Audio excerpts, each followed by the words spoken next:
Hey landlords, Nicole Purvey here, real estate investor and founder of the Better Than Success Real Estate League. And the question of the day is, who exactly can become a real estate coach?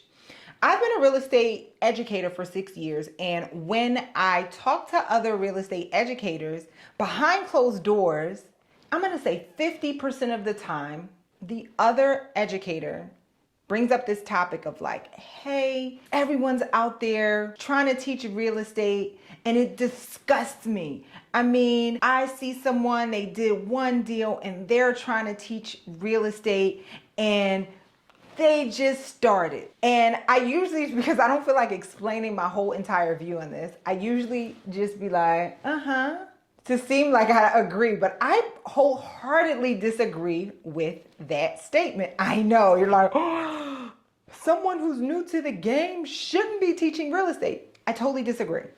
Let me tell you why. First of all, I actually got into this real estate education space before I started doing real estate. I have spoken very openly about it on this channel. I started a real estate club because I wanted to learn real estate. I thought it would just be me and my friends, and it ended up turning into hundreds of people. And every week I would say to the members as they would come physically to my office every single week, like, hey guys, I haven't done a deal yet. Want to know something about me?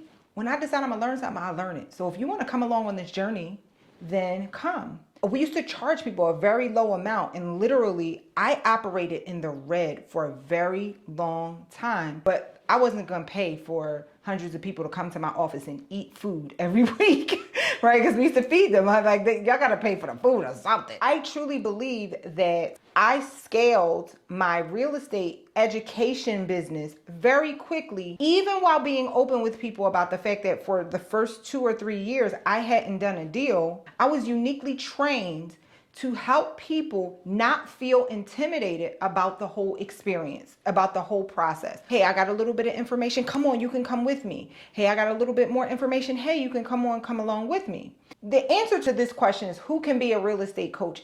It can be anyone who has accomplished anything worth talking about in real estate. I know you real estate investors that have been doing this for a long time, you are throwing tomatoes at me. I know, but let me tell you something. Those of you who have been doing it for a long time, 99% of y'all talk down to the people who are brand new. And so the person that can help the person that's brand new the best is the person who just left that step. Someone who was just brand new yesterday versus some of you more seasoned investors who it's been a long time since you've been brand new. So when you start talking about real estate, you're talking over their heads. I'm going to give you 3 types of people or 3 things that will qualify someone to be a real estate coach. And chances are, if you've been in this game for a little bit, you can help someone else, and I do want you to get paid for it. You don't have to do it for free. So the first qualification, like I said, is you have to have done something noteworthy. What have you done that you feel like, woo, that was hard? And I watched a million videos about it and they didn't explain it right. It may be getting your first property under contract. It may be purchasing your first property. It may be wholesaling your first property. You have to have done something that means something to you. And if you're really honest with yourself, don't let Instagram or social media or YouTube tell you whether it was hard or not. Was it hard? Was there a lot of things to figure out that was more than what you expected? And the answer is, doesn't care how large or small that thing is, you can coach someone else along the way. Here's the caveat. You have to be honest about what you did.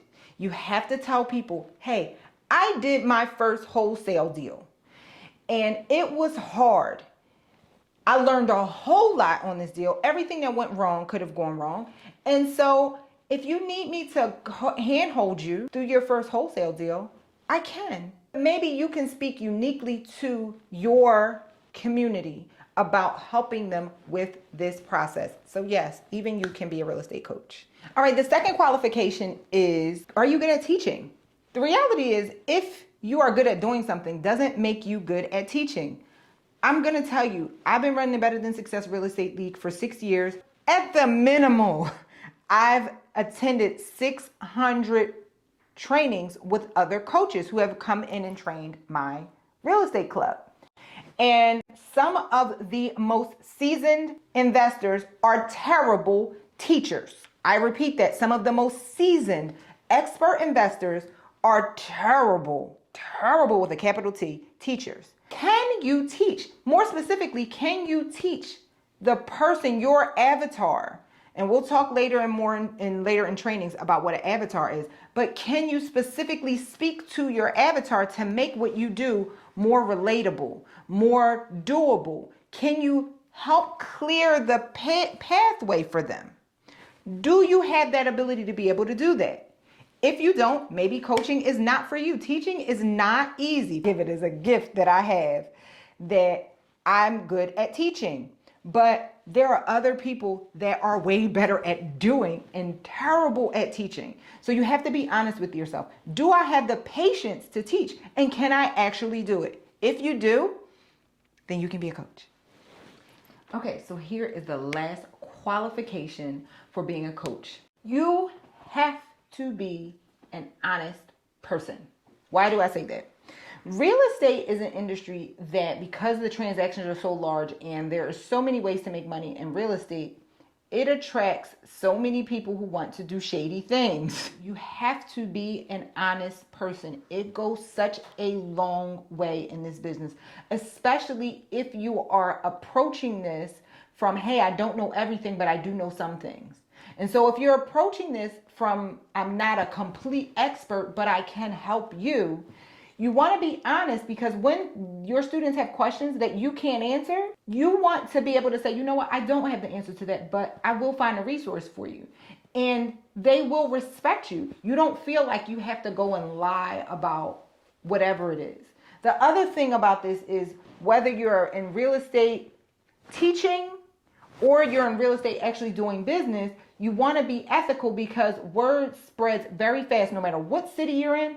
The real estate industry is very small. You couldn't believe, you can imagine how small it is. I'll give you some context for how small it is. This is when I realized how small the real estate industry was. When I first started doing a lot of rehabs in this particular area in Philadelphia, a good colleague of mine was actually an inspector in this area. And they came back to me and was like, yeah, we talked about you in the morning huddle. And I'm like, what? What are you talking about? And so apparently within specific districts, the inspectors, they know who the developers are, because it's not that many of us. So they have conversations. They have conversations with each other specifically about different developers. And so that helped me to really understand how small the industry is. And then obviously over time, as I started doing more deals and just being more present politically and just various things, I really saw how small the industry is. Everybody knows everybody. In any given city within real estate, there is literally probably 1 degree of separation. No two people are like not connected. So you have to be an honest person if you're going to be a real estate coach. If you've got any shady business in your real estate business, don't be a coach. It's not that serious. It's just not. Go and do something else. But yes, those are the things that qualify you to be a real estate coach. I know that a lot of seasoned investors are not going to like to hear this, but the reality is, we live in a world where we live in an information age. Information is free flowing, and people are going to accomplish something and immediately want to teach it. And you have to accept that this is the world that we live in. You can either argue and yell about it, or you can welcome these people who, I'm sure there's a word for it, these people who do something and immediately turn around and teach it. And understand that they have a unique job. They may not be able to teach what you teach, but they have a very unique job. And if this is you, I want you to subscribe to this channel, because I'm going to give you all kinds of tips on how if you've accomplished something in real estate, you can get paid to teach your friends on how to do it, while being honest with them. Hey, I'm not an expert, but I can show you what I did, but pay me. So subscribe to this channel, and all you seasoned investors that don't like the way the world is. All right. Love you all. Have an amazing day, and subscribe to the channel.